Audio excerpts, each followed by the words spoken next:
ప్రారంభోత్సవాలలో చాలా పాల్గొంటుంటాం, అది వృత్తి ధర్మం. కానీ ఈరోజు ఈ కార్యక్రమంలో పాల్గొనడం ఇది ఒక ప్రవృత్తికి సంబంధించిన విషయం. సంపూర్ణంగా నేను నమ్మి విశ్వసించే హరే కృష్ణ సంస్థ ఆధ్వర్యంలో ఇంత గొప్ప కార్యక్రమాన్ని తీసుకుంటే స్థలదాతలు, నిర్మాణానికి దాతలు అందరూ కూడా ముందుకు వచ్చి ఇంత మంచి కార్యక్రమం తీసుకోవడం వారందరినీ మనస్ఫూర్తిగా నేను ఈ వేదిక మీద నుంచి అభినందిస్తున్నా.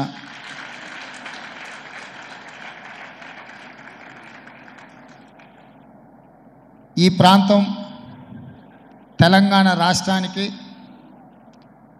ఆర్థిక క్షేత్రం. ఇక్కడ మెకానికల్ లైఫ్, కాంక్రీట్ జంగల్.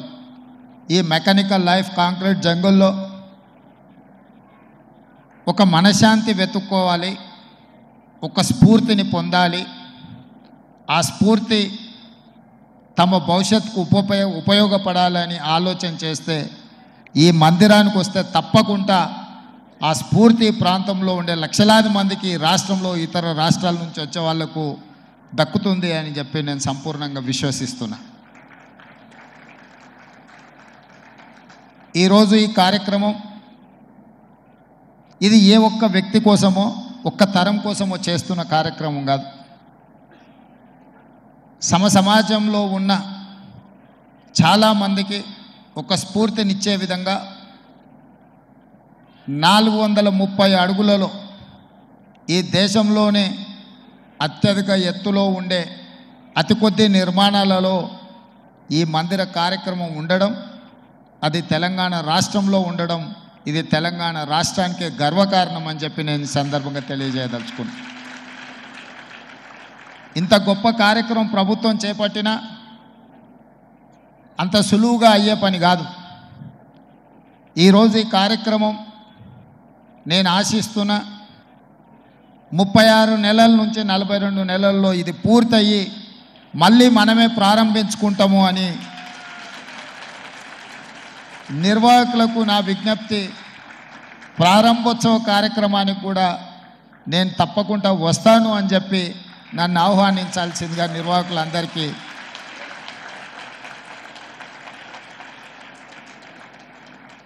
ఎందుకంటే ఇంత గొప్ప అవకాశం, అరుదైన అవకాశం కొద్ది మందికే దక్కుతుంది. ఈ అవకాశం చరిత్రలో నిలుస్తుంది. ఇలాంటి అరుదైన అవకాశాన్ని వదులుకోకుండా ముందుకు వెళ్ళాలనేది నా ఆలోచన. వాస్తవంగా 23 తారీఖు రోజు ఉండే కార్యక్రమం అనుకోని పరిస్థితుల్లో నేను ఢిల్లీ వెళ్ళాల్సి వచ్చింది. అయినా 20 తారీఖు రోజు మళ్ళీ నేనే ఈ కార్యక్రమానికి వచ్చే అదృష్టం కలిగింది అంటే ఇది నేను హాజరు అవ్వాలి అని ఆ దేవుడి సందేశం, ఆదేశం అని నేను భావిస్తున్నా. అదేవిధంగా మిత్రులు శ్రీధర్ బాబు గారు ఒక అంశాన్ని ప్రస్తావించారు. హైదరాబాద్ నగరం చుట్టూతో ఉన్న ఈ లేక్ ప్రొటెక్షన్, ఈ చెరువుల యొక్క సంరక్షణ. ఈ చెరువులు మన జీవనాధారం, మన సంస్కృతి. హైదరాబాద్ నగరంలో ప్రధానంగా 1908లో వచ్చిన వరదలు, ముఖ్యంగా 115 సంవత్సరాల క్రితం ఈ నగరం మీద వరదలు ఉప్పెనై కమ్మేసి వేలాది మంది ప్రాణాలను బలిగొన్నది.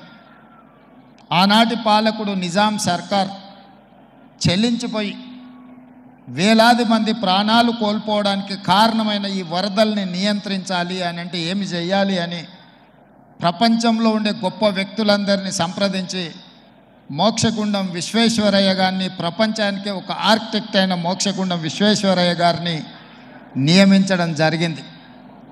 వారు పూర్తిగా ఈ ప్రాంతాన్ని, ఈ క్షేత్రాన్ని, ఈ భూమి యొక్క నైసర్గిక స్వరూపాన్ని అర్థం చేసుకొని వికారాబాద్ అడవుల నుంచి వచ్చే వరదలని నగరం మీద పోటెత్తకుండా ఉండడానికి ఉస్మాన్ సాగర్, హిమాయత్ సాగర్ని నిర్మించి ఫిరంగి కాలువ ద్వారా, మూసీ నదుల ద్వారా, ఈసా నదుల ద్వారా వచ్చే నీటిని నియంత్రించి ఆ నీళ్లను నగరానికి తాగునీటిగా మార్చి ఈ ప్రాంతంలో గొలుసుకట్టు చెరువులను నిర్మించి హైదరాబాదు హెరిటేజ్ సిటీనే కాదు, Hyderabad is a lake city అని చెప్పి నిజాం సర్కార్ 100 సంవత్సరాల ముందే ఒక అద్భుతమైన కట్టడాలను నిర్మించి మనకు అందించాడు. వారి వారసత్వంగా వచ్చిన ఈ కట్టడాలు మొన్న జరిగిన ఎండాకాలంలో తాగునీటి సమస్య వచ్చే కృష్ణా గోదావరి ఎండిపోతే హైదరాబాదు నగరానికి దాహార్తి తీసింది గండిపేట, అంటే ఉస్మాన్ సాగర్, హిమాయత్ సాగర్ నుంచి ఈ నగరానికి తాగునీటిని వాడుకున్నామన్న సంగతి రాష్ట్ర ముఖ్యమంత్రి నేను చెప్పదలుచుకున్నా. ఈ ప్రజలకు కోట్లాది మంది దాహార్తిని తీర్చే ఈ యొక్క చెరువులను శ్రీమంతులుగా గొప్ప వ్యక్తులుగా ఉన్న వాళ్ళు వాటి పక్కనే ఫామ్ హౌజుల పేరు మీద నిర్మించుకొని వాళ్ళ డ్రైనేజ్ కాలువలు తీసుకెళ్ళి గండిపేటలో కలిపినారు. నేను ఇక్కడ వేదిక మీద ఉన్న పెద్దలతో పాటు ఇక్కడ వచ్చిన భక్తులను నేను ఒకటే మాట అడగదలుచుకున్నా. ఇవాళ వాళ్ళ విలాసవంతమైన జీవితం కోసం నిర్మించుకున్న ఫామ్ హౌజులలో నుంచి వచ్చే డ్రైనేజ్ గండిపేటలో హిమాయత్ సాగర్ తాగునీటిలో కలిపితే ఆ నీళ్ళు హైదరాబాదు నగరానికి తాగడానికి సరఫరా చేస్తుంటే వాళ్ళు నిర్మించిన అక్రమ నిర్మాణాలను వదిలేస్తే ఇక నేను ప్రజాప్రతినిధిగా విఫలమైనట్ట కాదా మీరు ఒక్కసారి ఆలోచన చేయండి. అందుకే ఒత్తిడి వచ్చినా మిత్రులకు ఫామ్ హౌజులు ఉన్నా ఏవి వదలకుండా హైడ్రా అనే ఒక సంస్థను ఏర్పాటు చేసి తెలియకుంటేనే ప్రజాప్రతినిధులం కొన్ని మన దినచర్యల్లో భాగంగా కొన్ని తప్పిదాలు చేస్తుంటాం. తప్పుదలు తెలవకుంటేనే కొన్ని తప్పులు జరిగిపోతుంటాయి. మరి ఆ ఖాతాను సవరించుకోవడానికి, ఆ బ్యాలెన్స్ షీట్ను సవరించుకోవడానికి తెలిసి కొన్ని మంచి పనులు చేయాలని నేను ప్రగాఢంగా విశ్వసిస్తున్నా, నమ్ముతున్నా.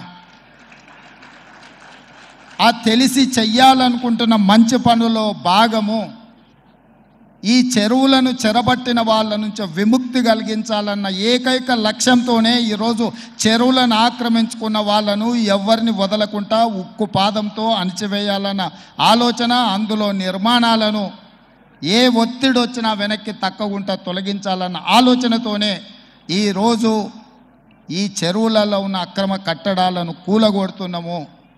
దీనికి స్ఫూర్తి భగవద్గీత అనే కురుక్షేత్ర యుద్ధ సందర్భంలో అర్జునుడు ఆయుధాలను కింద పడేసి రాజ్యం కోసం భీష్మ పితామహుడు, అదేవిధంగా కర్ణుడు, దుర్యోధనుడు, దుశ్శాసనుడు, నా సహోదరులందరూ ఆ పక్కన నించుంటే రాజ్యం కోసం వాళ్ళందరినీ సంహరించడం, వాళ్ళని సంహరించి రాజ్యాన్ని సాధించుకోవడం ద్వారా ఏమి ఉంటుంది, ఏం మనశ్శాంతి వస్తుంది అని చెప్పి అర్జునుడు యుద్ధతంత్రం నుంచి తప్పుకుంటా అన్నప్పుడు శ్రీకృష్ణ భగవానుడు బోధించిందే భగవద్గీత. చంపేదెవరు, చంపించేదెవరు, లోక కళ్యాణం కోసం నీ బాధ్యతను నెరవేర్చాల్సిందే. ధర్మం బ్రతకాలి, అధర్మం ఓడాలి అంటే నువ్వు యుద్ధం చెయ్యాల్సిందే అనే యుద్ధనీతిని ఆ రోజు అర్జునుడికి బోధించింది శ్రీకృష్ణ భగవానుడు. ఇవాళ ఆ శ్రీకృష్ణ భగవానుడి బోధనానుసారమే ఈరోజు ఈ చెరువులను కాపాడే కార్యక్రమాన్ని నేను తీసుకుంటున్నా. నాకు తెలుసు ఈ చెరువులలో నిర్మాణమైన విలాసవంతమైన ఫామ్ హౌజులు ప్రభుత్వాన్ని ప్రభావితం చేయగలిగిన స్థానాలలో ఉన్న చాలామంది వ్యక్తులు ఉన్నారు. ప్రత్యక్షంగా ప్రభుత్వంలో భాగస్వాములు అయి ఉండొచ్చు, లేకపోతే సమాజం మీద బాగా ప్రభావితం చేయగలిగిన వ్యక్తులు ఉండొచ్చు. కానీ వాటన్నిటినీ నేను పట్టించుకోదలుచుకోలే. ఇది భవిష్యత్ తరాలకు, ఇది రాజకీయాలకు సంబంధం లేదు. నేను స్పష్టంగా చెప్పదలుచుకున్నా. రాజకీయాల కోసమో లేకపోతే రాజకీయ నాయకులను కొంతమందిని దృష్టిలో పెట్టుకొని చేపడుతున్న కార్యక్రమం కాదు ఇది. భవిష్యత్ తరాలకు, మన పిల్లలకు, వాళ్ళ పిల్లలకు వారసత్వంగా మనం అందించే సంపద ఈ సరస్సులు, ఈ నదులు, లేకపోతే ఈ రోజున్న ఈ చెరువులు. ఈ ప్రకృతి సంపదను మనం విధ్వంసం చేస్తే ప్రకృతి మన మీద కక్ష కడుతుంది. ప్రకృతి మన మీద ప్రకోపిస్తే మనం చెన్నైలో చూసినాం, అదేవిధంగా ఉత్తరాఖండ్లో చూసినాం, నిన్నగాక మొన్న వాయనాడు మనం కేరళలో చూసినాం. ఈరోజు ఇలాంటివన్నిటిని దృష్టిలో పెట్టుకున్నప్పుడు ఈ హైదరాబాదు నగరాన్ని రక్షించుకోవాల్సిన బాధ్యత మన అందరి మీద ఉన్నది. ఇది ఒక సుందరమైన నగరం. ఈ నగరానికి ఈ చెరువులే ఒక అందం. ఈ చెరువులను కాపాడే బాధ్యత ఈ ప్రభుత్వం తీసుకుంటుంది. ఎవరు ఏమనుకున్నా, ఎవరు ఏ ఒత్తిడి తెచ్చినా వాటన్నిటిని పక్కన పెట్టి చెరువులను ఆక్రమించుకున్న వాళ్ళ భరతం పడుతుంది ఈ ప్రభుత్వం అని చెప్పి నేను ఈ సందర్భంగా తెలియదలుచుకున్నా. ఆనాడు కురుక్షేత్రంలో ధర్మం వైపు శ్రీకృష్ణుడు అర్జునుడు నిలబడ్డందుకే ఈరోజు ఆ ధర్మం అనేది కాపాడింది. వాళ్ళు ధర్మాన్ని కాపాడితే ధర్మం మనల్ని కాపాడింది. ఈరోజు మనం చేస్తున్న పని కూడా అలాంటిదే. మీ అందరి సహకారం ఉండాలి. అదేవిధంగా నిర్వాహకులకు ఈరోజు విద్యకు సంబంధించి లక్షలాది మంది నిరుపేద విద్యార్థులు, ఎస్సీ, ఎస్టీ, బీసీ, మైనారిటీ, ఆర్థికంగా వెనుకబడిన వాళ్ళు ప్రభుత్వ పాఠశాలల్లో చదువుకుంటున్నారు. వాళ్ళకు సరైన భోజనం, పోషకాహారం మేము అందించే దాంట్లో కొంత అటు ఇటుగా ఉండడం వల్ల హరే కృష్ణ ఫౌండేషన్, అక్షయ పాత్ర ద్వారా వాళ్ళకు ఒక నాణ్యమైన భోజనాన్ని అందించడానికి అవసరమైన సహకారాన్ని ప్రభుత్వంతో కూడి ఒక కలిసి అక్షయ పాత్ర ద్వారా ఈ హరే కృష్ణ పెద్దల ద్వారా ఈ రాష్ట్రంలో ఉండే లక్షలాది మంది విద్యార్థులకు ఒక మంచి పౌష్టికమైన భోజనాన్ని అందించాలన్న ఆలోచనతో వారి సహకారం అడిగినాం.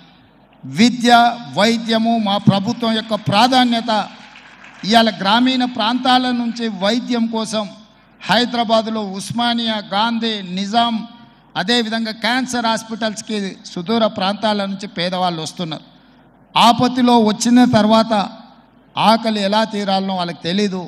ప్రభుత్వం నిర్వహిస్తున్న కార్యక్రమాలు వాళ్ళకి చేరడానికి కొంత ఇబ్బందికరమైన పరిస్థితి ఉంది. అందుకే నిర్వాహకులకు మధు పండిత్ జీ గారిని I have requested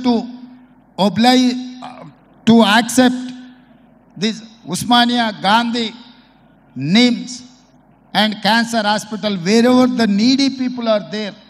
I need your support to serve their food. అక్కడ కావాల్సిన మౌలిక వసతులన్నీ ప్రభుత్వం ఏర్పాటు చేస్తుంది. వాటిని నిర్వహించడం, ఒక నాణ్యమైన భోజనాన్ని వాళ్ళకు అందించడానికి మీ వైపు సహకారం ఉండాలి. మీరు మేము కలిసి ఈ ప్రభుత్వాన్ని ముందుకు తీసుకెళ్తే నిజంగా ప్రజలకు అవసరాలను తీర్చే అవకాశం ఉంటుంది. తప్పకుండా హరే రామ హరే కృష్ణ సంస్థ నుంచి చేపట్టే ప్రతి కార్యక్రమానికి మా ప్రభుత్వం వైపు నుంచి సంపూర్ణంగా మద్దతు ఉంటుంది. ప్రభుత్వం చేపట్టే పథకాలలో కూడా అవసరమైన దగ్గర మీ సహకారాన్ని మేము ఆశిస్తున్నాం. మీ సహకారం ఉంటే ఈ ప్రభుత్వం ఒక ఆదర్శమైన రాష్ట్రంగా తెలంగాణ రాష్ట్రాన్ని తీర్చిదిద్దుతుందని తెలియజేస్తూ మరొకసారి భక్తులకు, దాతలకు, నిర్వాహకులకు అభినందనలు తెలియజేస్తూ, దాతలు వీలైనంత మేరకు ఈ హరే కృష్ణ ఫౌండేషన్కి మీరు సహాయం అందిస్తే అది పేదలకు చేరుతుంది. పేదలకు మీరు అందించాలనుకున్న ఏ కార్యక్రమైనా వీరి ద్వారా చేరుస్తే తప్పకుండా పేదలకు చేరుతుందని సంపూర్ణంగా నేను విశ్వసిస్తున్నా. ఈ కార్యక్రమాన్ని కొనసాగించాల్సిందిగా కోరుకుంటూ మీ అందరి దగ్గర సెలవు తీసుకుంటున్న మిత్రులారా, ధన్యవాదాలు.